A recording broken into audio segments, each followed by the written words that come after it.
Today we're doing some border maintenance on pots and trowels, and that's brought to you with the support of Cobra Garden and Darlac.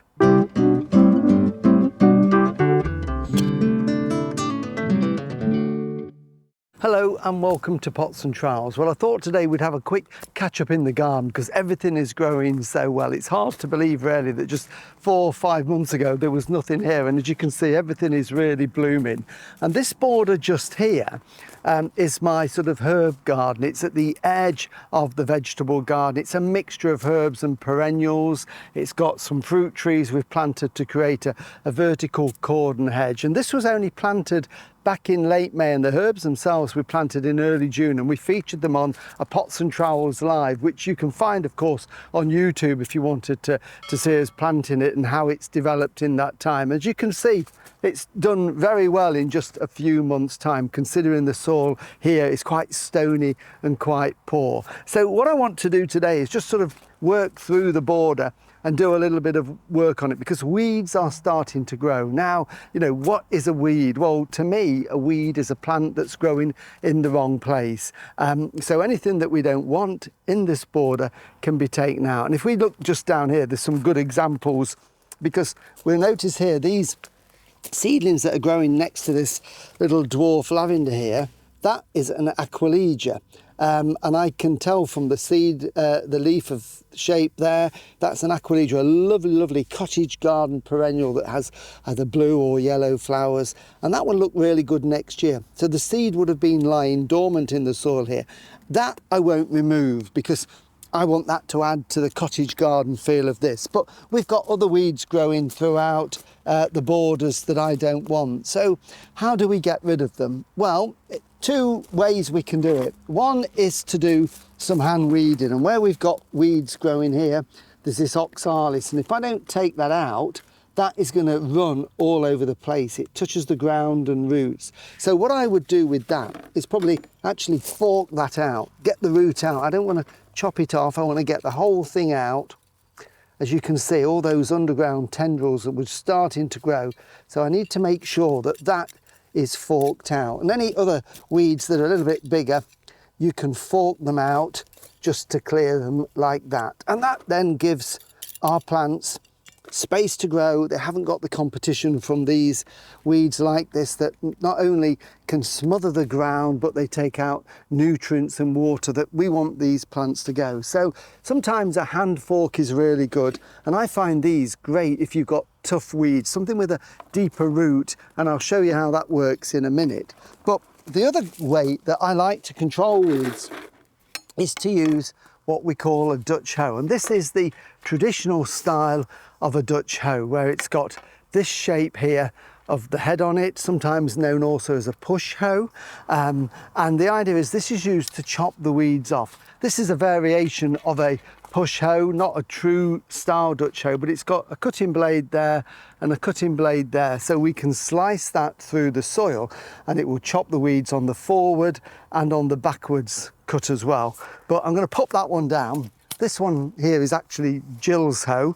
She uses it an awful lot because she's worked the paint off. So where we've got little weed seeds germinating, and this is probably up here, follow me Jill, this way. Where we've got little weed seeds germinating all under here, the idea of this type of hoe is you use it in a cutting action, and you see that is actually just cut through the weed there and loosened it off.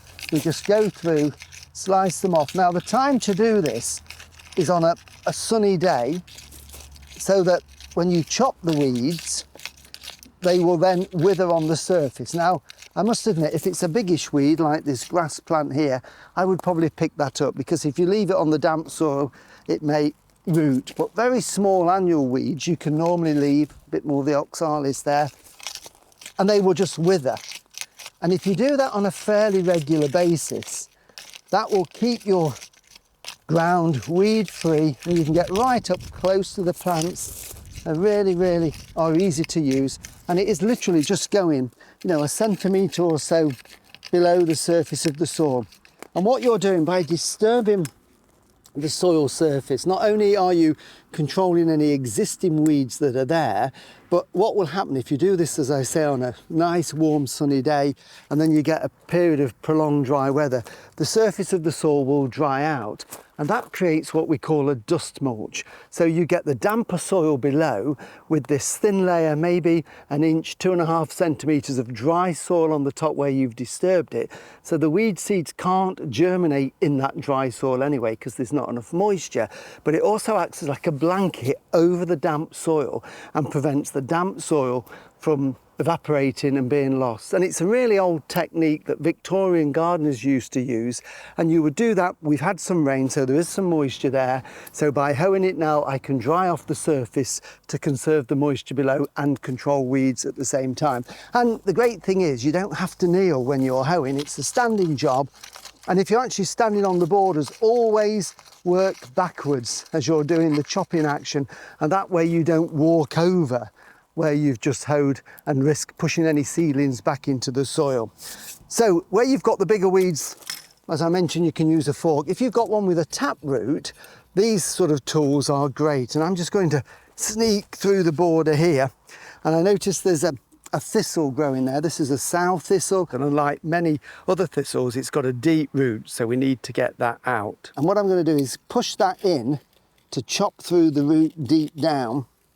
And as you can see, there is the root coming out. So a really good way to get awkward weeds, or if they're in a tight area, you can get this in and really get some leverage to get it out. So working through the borders to get rid of those weeds that would otherwise swamp these plants if we leave them, because nature has a way of reclaiming the land, and if we didn't get rid of them, then this would just become an overgrown weedy border. And the other thing that I am doing as I'm working my way along is doing a little bit of deadheading on 1 or 2 plants. I mean, the lupins that we've got here, these have been in flower. They were quite late planted, so they didn't start to flower till late, but you know, it's quite late in the season now, but they're still flowering. And the reason I've done that is I continually, as soon as they finish, I take them off, and then you can see there's some new shoots there growing, and we may get some late flushes of flower from those as well. So I'm going to take that big one out.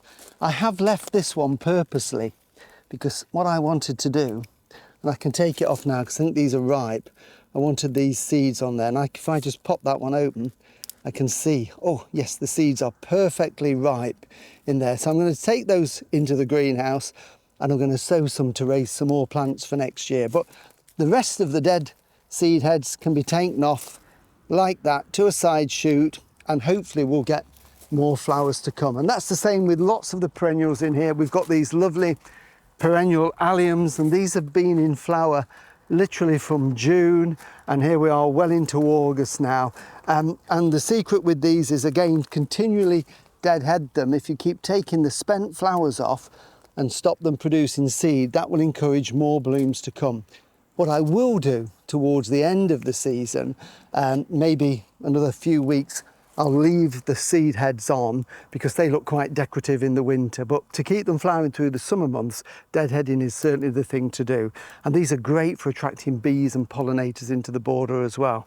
So all I'm going to do is start at one end, gradually work my way along, either forking out any little perennial weeds that are getting their roots down. The annual weeds can be hoed. We'll create that dust mulch to create a lovely level dry surface to prevent more weeds growing, a bit of deadheading, and it will really, really smarten the border up and help the plants grow and establish ready for winter.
thank you for watching Pots and Trowels. Next time we're going to catch up with bromeliad grower Don Billington. Obviously, people are always asking us about where can we get the plants and what have you. So we'll see you then. Bye.